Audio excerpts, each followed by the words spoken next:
9 de la mañana. Continuamos aquí en Mañana Federal. Tenemos la posibilidad de tener nuevamente al capellán general de la Policía Federal Argentina, presbítero Diego de Campos, quien está con nosotros. Así que, Diego, muchas gracias por estar nuevamente. Tenemos muchas preguntas para hoy. Uy. Bueno, una alegría. Ya me estoy haciendo habitué. Muy bien. Muy contento. Así que, Dayana, Cami, Paula, Ricardo, gracias. Bueno, ya me siento parte de la familia de FM Federal. Somos todos. De esta mesa. Tal cual. De esta mesa. Somos tengo todos. la silla asignada ya. Un poco, Diego, bueno, queríamos hablamos en la previa del cónclave, incluso, y de la elección, obviamente, del Papa. Pero, bueno, justo lo charlamos un poco fuera del aire, justo el día de la elección, habíamos estado a la mañana leyendo la efeméride sobre el Día de la Virgen, y dijimos, no vaya a ser cosa que... bueno, a la tarde nos fuimos de acá y un ratito después ya estábamos ahí charlando sobre quién era el nuevo Papa elegido. ¿Cuánta coincidencia o no se produjo, no?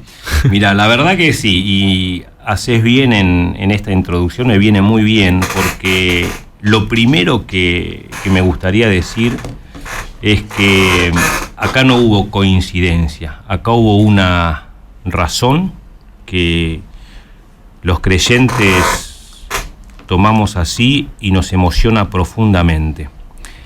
La elección del Papa León XIV fue el día 8 de mayo. Ese día, la institución, nosotros, la Policía Federal, teníamos a la tarde la misa en homenaje y en honor a la Virgen de Luján, patrona de la Policía Federal Argentina. Todos los años, para el 8 de mayo, que es el Día de la Virgen, la institución le rinde honores con la celebración de la Eucaristía, con todas las autoridades presentes, representaciones de todas las dependencias, de las escuelas, los institutos, invitados, salas, círculos. Y ese día todo estaba previsto. Al mediodía, cuando ya nos estábamos preparando en la división clero-policial para ir para allá, acomodar todo, estar todo dispuesto, sale la fumata blanca. Y ahí todos, 8 de mayo. Sale elegido, mediodía nuestro, sale elegido el cardenal Robert Prevost, Y dice el que lo anuncia, dice que toma para sí el nombre de León XIV. Evidentemente, después él lo explica, pero ya era evidente, por mostrar como un referente muy importante en su elección del nombre, el Papa León XIII. Bueno, estamos hablando del 8 de mayo, Día de la Virgen de Luján. Él es elegido el 8 de mayo y toma como nombre León por referencia a León XIII. Bueno, acá viene lo emocionante y creer o creer. ¿Por qué se celebra la Virgen de Luján el 8 de mayo? Si ella, el milagro de la carreta del año 1630, no fue un 8 de mayo. ¿Por qué la celebramos el 8 de mayo?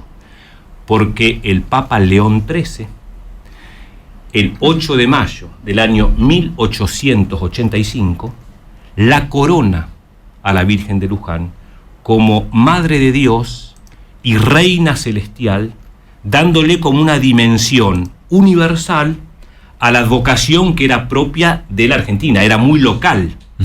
8 de mayo, por eso desde esa oportunidad, estamos hablando de 1885, el Papa León XIII, por esa razón y esa coronación, la Virgen de Luján celebra el 8 de mayo. Y el mismo día. El mismo día. Y el Papa toma el nombre del que la coronó, pero no pensándolo. No sé si lo sabría, no creo que lo supiera o que se acordara. En ese momento. ¿no? También algo que hablábamos el día posterior, a que también leímos un montón de cosas, no sé cuán cierto es, pero que León de Asís era el discípulo de Francisco de Asís.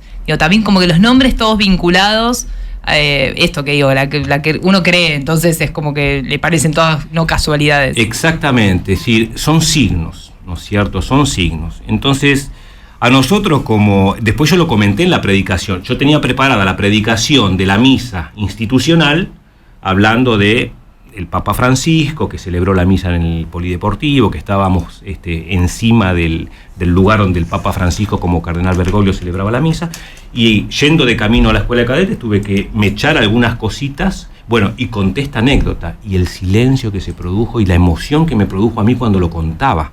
Es decir, es una cuestión de creer o creer, digo. Es decir, no, nosotros, los creyentes, las casualidades no. Es decir, todo está digitado providencialmente por la mano de Dios. Y en estos signos se manifiesta de manera tan clara, ¿no? Y la Virgen siempre como mediadora e intercesora, siempre presente, ¿no es cierto? Claro, además lo que significaba la Virgen para Francisco, que lo veníamos hablando la semana que estuviste acá con nosotros, que contábamos que él eligió descansar en un lugar que era la Virgen de Santa Marta, o sea, la devoción que él tenía por la Virgen de Luján, que era la nuestra patrona de Argentina, de la institución, o sea, todo estaba vinculado. Fue muy emocionante. Nosotros nos agarró en viaje, estábamos saliendo del turno, nos íbamos hablando en el grupo, el que estaba en viaje decía avisen, porque salió primero el humo, después es cuando se corren las cortinitas. Es un evento histórico, seas de la religión que seas. Y emocionante. Porque es televisado mundialmente, veías la plaza llena de jóvenes, eso que dicen que era un poco el legado que deja Francisco. Muchos jóvenes esperando ahí, entonces estaban esperando que se corran, porque hasta que no corren la cortinita blanca no sabés quién es. O sea, es muy... otro proceso histórico que vivimos, que pudimos compartir. Ahí, Diana, que decís cuando se corre la cortinita y aparece el Papa, ¿no? Creo que ahí es como la opinión generalizada que yo estuve como... Es lo que me generó a mí, lo que nosotros estábamos en el salón de clero policial con el personal de clero, ¿no? Y generó lo mismo, es decir, su primera impresión, creo que es la opinión generalizada que yo recabé en estos días, fue tan linda. Su estampa, digamos, ¿no?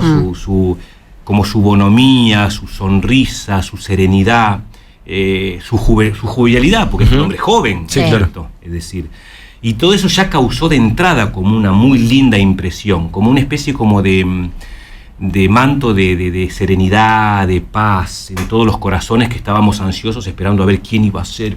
Es como que de golpe todo se serenó y apareció este hombre que ahora lo vamos a empezar a conocer ya como Papa, ¿no? Sí, claro. Creo que la imagen que a mí en particular me llamó la atención es cuando él, casi emocionado o casi al borde de las lágrimas porque se lo veía conmovido, como que se toma su tiempo como para entender qué es lo que estaba pasando, ¿no? Como que se quedó sonriendo. Este momento. Pero como diciendo, estoy soñando, está pasando real, es que esa emoción. ¿Qué pasaría en ese momento por esa cabecita y ese corazón? Claro. Eso pensábamos, también creo que lo comentamos el otro día, que en ese ratito que le dan entre que lo eligen y él se prepara para salir a comunicarlo, que supongo que algo tienen que tener pensado, supongo que, por supuesto. Lo que no conocemos del cónclave, ellos más o menos van viendo cómo viene y algo... Che, estoy cerca, mejor voy, pero como el discurso pensaba yo, una pavada, pero como los Oscar, algo llevas preparado por las dudas, porque no puedes pararte ahí y no decir nada, o no saber qué nombre vas a elegir, ¿no? Que represente para vos, que sea significativo. Ese ratito antes, esa soledad, ese ratito antes que ellos tienen que tomarse para enfrentar ese no sé, poder, legado, no sé cómo llamarlo, que responsabilidad. Sí, es como que él tiene que hacer como una retrospectiva para ver un legado y tiene que hacer una mirada al futuro para ver cómo desplegar su proyecto pastoral, ¿no? Y un proyecto pastoral en el que como pastor universal de la iglesia tiene que embarcar a toda la iglesia, ¿no es cierto? Así, ¿cuántas cosas pasaban por esa cabecita? Por eso a mí me gustaría como, ya que pasó la semana del cónclave en que estábamos todos muy ansiosos, ¿no? Aparte por lo que significó para nosotros Francisco, ¿no es cierto? Entonces era como una mezcla de sentimientos, ¿no? La tristeza por la partida de Francisco, más nosotros, ¿cuántas veces Bergoglio vino acá, a esta casa, ¿no es cierto? Es decir, a estar con nosotros, ¿no? Y el nombramiento de un nuevo papa. Entonces había sentimientos encontrados. Y de entrada ya me parece como que descubrimos que en esa presencia, en esa estampa en el balcón de San Pedro, como una presencia muy cercana. Más amigable. Es verdad. Una presencia amigable, pacífica, jovial, alegre. Entonces como que ya serenó los corazones. Otra imagen linda que se vio, que me pareció que los compañeros, los cardenales que estaban ahí, todos sonriendo. Había como una sensación que, no digo que otras veces no haya pasado, capaz que no me fijé otras veces, pero había como alegría porque lo hayan elegido a él también. Que supongo que eso les debería pasar con todos, ¿no? Porque es como uno confía en Dios y cree que es la mejor elección, pero me gustaba la imagen que vos veías en la televisión, transmitía como esa alegría transmitía. Sí, sí. Y la pregunta que todos todos nos hacemos o que nos hacen a los sacerdotes mucho es, y padre, que usted cree que va a continuar con el legado de Francisco. Hay algo que tenemos que tener muy presente. El Papa Francisco lo eligió como prefecto de la congregación de los obispos, es decir, y lo había elegido hacía poco, es decir, era un hombre, un obispo, que lo hizo cardenal, también es un cardenal, muy cercano a Francisco en los últimos años de Francisco, es decir, porque si Francisco también lo podía haber elegido cuando empezó, hacia 12 años, pero pasaron mucho tiempo, uno puede cambiar también de pensamiento. Es decir, era de los cercanos a Francisco cuando Francisco parte, digamos. En un dicasterio sería como un ministerio, ¿no? Muy importante, que lo hace tener contacto con todo el mundo, y nada menos que en la selección de los obispos de todo el mundo. Claro. ¿Cierto? Entonces, hay como, ya de por sí, hay una continuidad. Sí. Se quiera o no, en la persona. Aparte de lo que contaban de que él venía de antes, ¿no? Que si bien era de Boston, había estado estadounidense, él había trabajado su interés pastoral en Perú. De hecho, le eligió hablar en castellano. O sea, él da en italiano como el discurso y después elige saludar a como una marcada pertenencia. Él contaban que estuvo muchos años, más de 2 décadas en Perú, con un trabajo misionero en lugar, digamos, de una iglesia para afuera, como Francisco también quería. Claro. Entonces ahí también ves un signo. Al pertenecer a una orden religiosa, la orden de San Agustín, los religiosos, los que pertenecen a familias religiosas, los agustinos, los franciscanos, los carmelitas, van siendo destinados por la orden a distintas partes del mundo. Bueno, a él, ciertamente, como agustino, encima fue superior agustino, entonces le tocó recorrer, antes de ser obispo, ¿no? También muchas regiones, ¿no? Muchos países, muchas ciudades, visitando las comunidades agustinas del mundo, ¿cierto? Creo que la comunidad de la Orden de San Agustín está en más de 50 países, es decir. Y después, bueno, siendo agustino, obispo de una diócesis de Perú, que lo llevó a conocer enormemente Latinoamérica y las costumbres latinoamericanas y los detalles del corazón latinoamericano, ¿no es cierto? Que eso para los que somos latinoamericanos es una riqueza enorme. Entonces ya también hay otro motivo de afinidad. Sí. Entonces se van dando muchos motivos como de... Es que un poco creo que esa tristeza que todos sentimos, que por ahí no la notábamos en el la día a presencia, día. nos dimos cuenta en la ausencia. Exactamente. La importancia de que haya sido argentino. Creo que esa cercanía con lo latinoamericano, digamos, nos hizo justamente, pensamos que el que probablemente viniera, sin no le íbamos faltarle a querer respeto a tanto. nadie, pero digo, si fuera asiático, o si fuera europeo, o si fuera africano, o si fuera, digamos, de cualquier continente, no lo íbamos a sentir tan cercano. Bueno, esto nos permite tener una cercanía, ¿no? Entonces como que... Por lo menos ser menos prejuiciosos, como enseguida como que nos cayó bien. Claro, la primera impresión. Claro. Yo voy a contar una anécdota muy divertida, no sé si debería, pero nosotros en el comedor, en el salón, porque en la dependencia, el salón de reuniones lo usamos de salón comedor también, o cuando hay reuniones, ¿no? Y tenemos 2 cuadros muy grandes, pero grandes. Una, la Virgen de Luján, y otro, el Papa, Papa Francisco.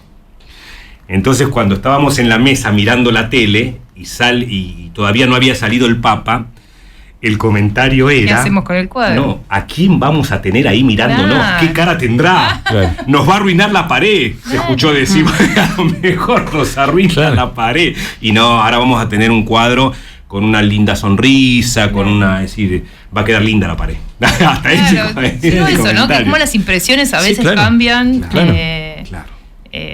No sé, porque pienso en qué hubiese sido si era otro, si no hablaban castellano, si no encontrábamos todas estas casualidades que nos conectan. Quizás lo hubiéramos aprendido a querer, con el tiempo. Con algún gesto. Acá hizo gestos pequeños para nosotros, porque no porque sean pequeños, le habla al mundo, por supuesto, cuando él habla.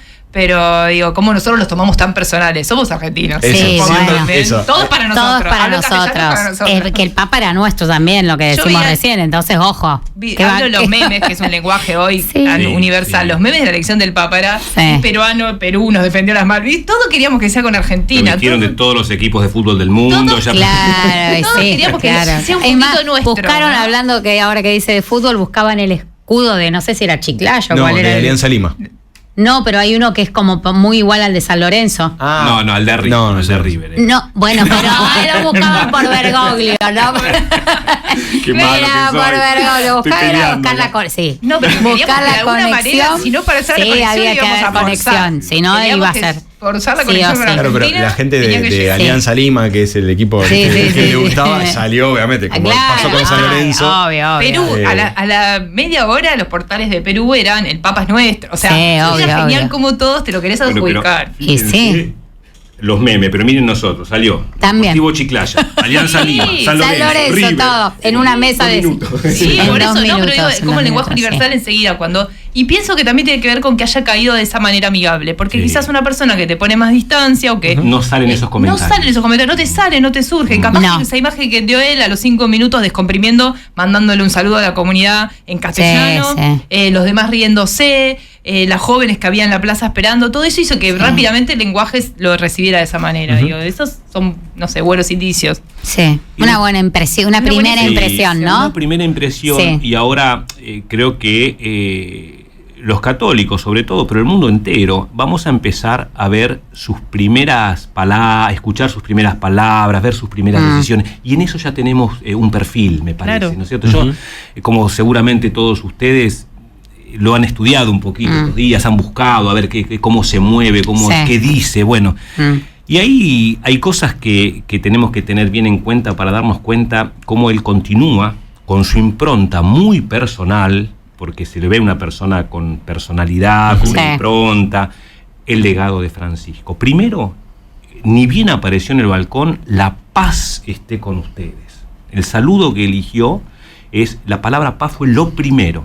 Que fue lo último que dijo el domingo de Pascua en el discurso el Papa Francisco. Él estaba, digamos, el comunicado que quería dejar ese domingo de Pascua era que... Él hizo un fuerte llamado a la paz y un fuerte, ya en el primer encuentro el domingo desde el balcón, que para el rezo del Ángelus, que en este tiempo de Pascua se reza la oración del Regina Coeli, él hizo casi un grito y que cesen las guerras. Es decir, ya tenemos como perfilado el tema de la paz y el cese de las guerras como un lineamiento muy claro, muy preciso, y de hecho ya hizo algunos encuentros en orden a esto. Hoy lo volvió a repetir. Hoy ya tuvo una reunión temprano, o sea, la diferencia horaria, nosotros ya lo sacamos como noticia, volvió a establecerse a ofrecerse como mediador por la paz, a volver a sentar posición, porque no hay que olvidar que es un representante político, el Papa. Es un cargo político, es un jefe de Estado y es un cargo político para el mundo. Es un referente de la paz. Entonces, todo lo que él diga, hoy ya todas sus acciones en estas 2 semanas van encaminadas para ese lado. Y en ese mismo discurso de entrada, inmediatamente puso a Cristo en el centro. Eso también es muy importante porque la Iglesia tiene que anunciar a Cristo. Es decir, nosotros a veces politizamos mucho las cosas, pero el centro del mensaje cristiano es Cristo muerto y resucitado para nuestra salvación. Ese es el núcleo del mensaje cristiano. Y él en esa aparición dijo a los católicos, les dijo, no tengan miedo de vivir y anunciar el Evangelio. No tengan miedo de vivir. Y eso lo repitió también los otros días, como que a veces la Iglesia y los católicos tenemos miedo con el mundo, como que parece como que es remar contra la corriente, ¿no es cierto? Anunciar y vivir el Evangelio. No tengamos miedo de eso. Y eso me parece como que va a ser el centro, y hasta ahora, por ahora, digamos, ¿no? Por ahí me parece que va lo que está demostrando el camino a andar, ¿no es cierto? Sí, creo que obviamente cuando ya lo conozcamos más o cuando ya tengamos más tiempo, digamos, de su papado, digamos, nos vamos a acostumbrar. Hoy está como todos lo estamos mirando, todos estamos escuchando, estamos viendo hasta el más mínimo detalle. Entonces, bueno, creo que también es eso, ¿no? Es cada cosa que hoy diga va a tomar más relevancia todavía de la que por ahí suceda en los próximos tiempos, simplemente por una cuestión de atención, no por importancia. Sí, porque está puesto ahí el foco, estamos mirando para ahí. De hecho, todavía ayer, decíamos antes de ayer, todavía los cronistas argentinos siguen dando vuelta por ahí, todavía hay muchas notas desde el lugar, eso con el tiempo cae un poco, después quedan los eventos exactos donde se lo consulta o donde conocemos los mensajes al mundo, etcétera, pero ahora sí, todavía tenemos la mirada puesta ahí. Sí, pero bueno, está bueno también saber que seguramente Bergoglio hubiera sido uno de los que aplaudió su elección, ¿no? Que le hubiera gustado. Sí, qué lindo que lo que dicen, decís, sí, lo que decís, porque es cierto. Y entonces eso es como que te deja, porque la verdad que te corten ahí y vos decís, bueno, no tiene nada que ver con lo que veníamos viviendo. ¿Qué puede pasar? Porque podría haber pasado. Anteriores estábamos viendo, Sí. bueno, le decía, nosotros decimos en el grupo una frase que se escucha en los medios decir que el que entra papa sale cardenal. Sí. Es como decir que el que va Sí, con si toda venís la apuesta, nominado, no. Y volvió a ocurrir. Y volvió a ocurrir, ¿no es sí. cierto? Pero bueno. Tiene algo muy personal. Si por eso digo, va a continuar el legado de Francisco, pero con algo muy personal. Y tenemos que ir como a lo profundo de León XIV, y es su formación agustina. Es decir, San Agustín, que vivió fines del siglo III, fin del siglo II, principio del siglo III, en lo que hoy sería Argelia, era el doctor de la Iglesia, un gran teólogo. Bueno, el Papa León, como agustino, tiene la formación y la espiritualidad agustina. Eso leí, que tiene mucha formación, ¿no? Mucha Que formación y mucha espiritualidad. Sí. Porque la formación uno por ahí lo apunta a la mente, como a la inteligencia. Exacto. Pero la espiritualidad agustiniana de San Agustín es una espiritualidad que se vive profundamente con el corazón. San Agustín, uno lee las obras de él, sobre todo donde él hace toda una introspección de sí mismo, las confesiones. Se ve que es una persona enormemente que vive con el corazón las cosas, ¿no? Entonces, bueno, él tiene esa formación profunda como base de todo. Entonces, tenemos un sacerdote religioso, ¿no es cierto? Es decir, ahí también hay una impronta muy personal. Así como Bergoglio tenía la formación jesuita, acá estamos hablando de un sacerdote, un obispo, un papa, que tiene una profunda formación agustiniana, teológica y espiritual de San Agustín. La orden de San Agustín, que cerca del 1450 se queda como bien definida, 1250, alrededor de 1250, eso ocurrió después de varios siglos en que los agustinos ya, sin ser agustinos, mucha gente, muchas comunidades vivían esta teología y esta espiritualidad diseminados por el mundo entero. Entonces en el 1240 se empezó a perfilar el aglutinar en una orden todas esas personas y familias que vivían la espiritualidad y la teología agustiniana, y ahí queda establecida la orden de San Agustín, claro, a la que él pertenece. Entonces va a haber una impronta muy agustiniana. Exactamente.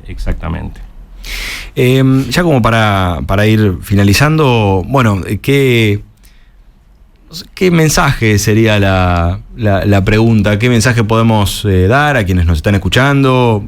Obviamente contentos seguramente con la elección, como estamos todos nosotros.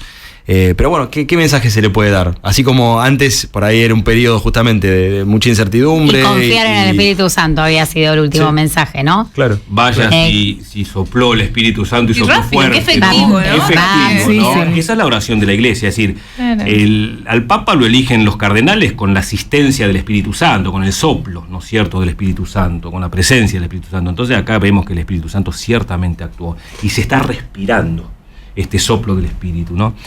Mira, Ricardo, me encuentro frente a 4 comunicadores, ¿no es cierto?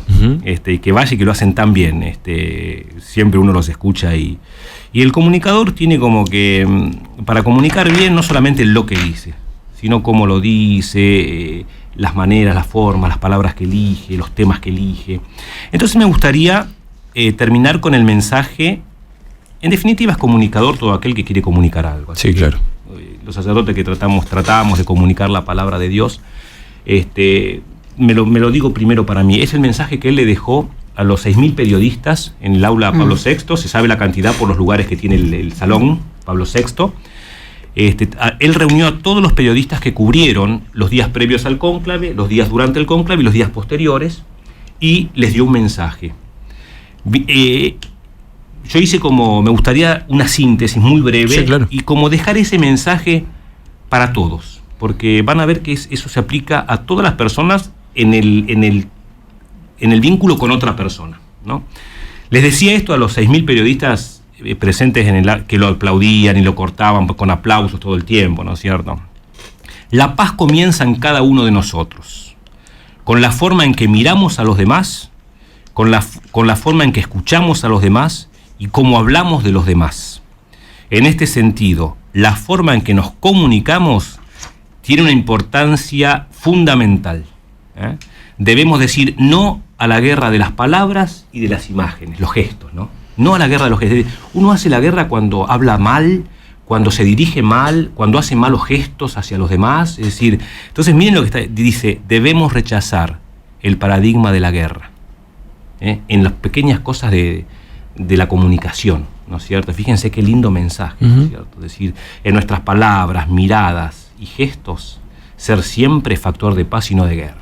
Ese es un poquito el mensaje que lo dio él, no lo doy yo. Lo dio él así que como transmitirles ese mensaje de parte del Papa León XIV, a quien estamos empezando a admirar y a querer profundamente. Bueno, Diego, muchas gracias nuevamente por haber venido. La verdad que es un placer, porque bueno, un poco lo que charlábamos, la vez que viniste y lo charlamos fuera del aire también. Está bueno. Porque tenemos mucha gente que nos escucha y mucha gente muy creyente, otra que no, y aún así está bueno, ¿no? Como bajar el mensaje y poder traerlo en este caso a un medio de comunicación y a tanta gente que está del otro lado y que puede sentir lo mismo que nosotros o no, puede estar más ansiosa, más nerviosa o no, está más tranquila. Entonces un poco de eso se trata, ¿no? Traer ese mensaje como para todos, para los que están del otro lado. Yo les agradezco nuevamente de corazón la oportunidad que me dan, el lugar que me dan, la amistad que me dan y lo fácil que me hacen, lo lindo que me hacen el venir acá y poder compartir con ustedes un momento así. Así que a los cuatro muchísimas gracias. Muchas gracias.